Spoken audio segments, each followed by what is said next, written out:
Scathing Andrew statement in full as hiding ex-Duke ignores probe deadline. U.S. lawmakers have issued a scathing statement after Andrew Mountbatten Windsor missed a deadline to give evidence on his friendship with pedophile financier Jeffrey Epstein. The former Prince Andrew has been slammed by U.S. lawmakers for his silence as their probe into the late billionaire pedophile Jeffrey Epstein ramps up.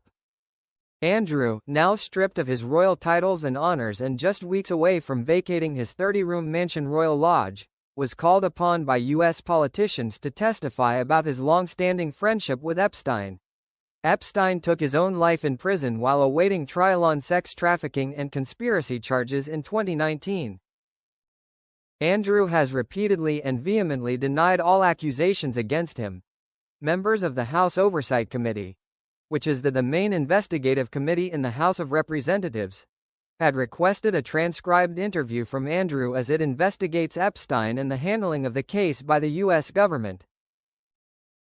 A letter signed by 16 Congress members was sent earlier this month, with a requested deadline for a response of November 20.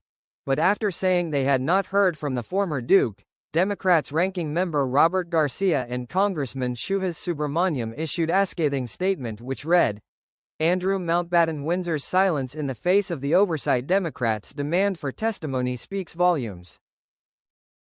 The documents we've reviewed, along with public records and Virginia Roberts Giuffre's testimony, raise serious questions he must answer, yet he continues to hide.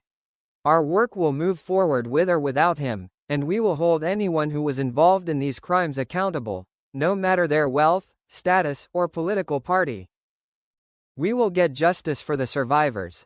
The committee does not have the authority to force non-U.S. citizens or force foreign nationals outside of the U.S. to testify, so Andrew did not legally have to respond.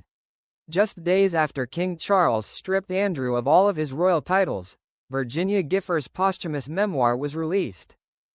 The book painted a harrowing picture of Gifford's suffering at the hands of Epstein and Ghislaine Maxwell.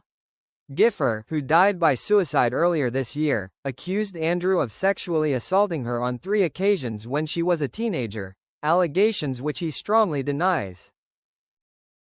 It comes as Donald Trump, who has also faced fire for his relationship with the convicted pedophile, finally signed legislation allowing the Epstein files to be released.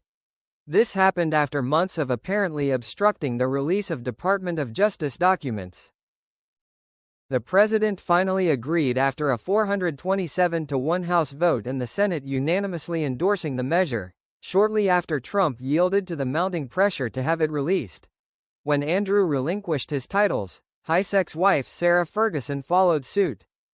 The former Duchess still lives with Andrew in Royal Lodge, the home the ex-couple have shared together for decades.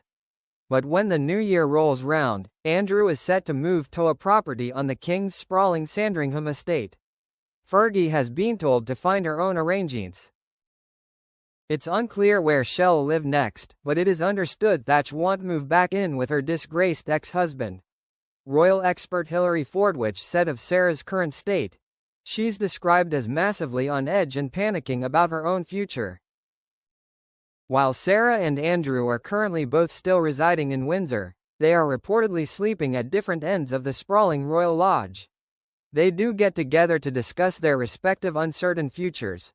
While their relationship had long been described as unusually close for divorced exes, cohabiting and supporting one another through public crises as a result of her association with convicted pedophile Jeffrey Epstein, Sarah has been disowned by every charity she supported, and faces an ongoing wave of public outrage.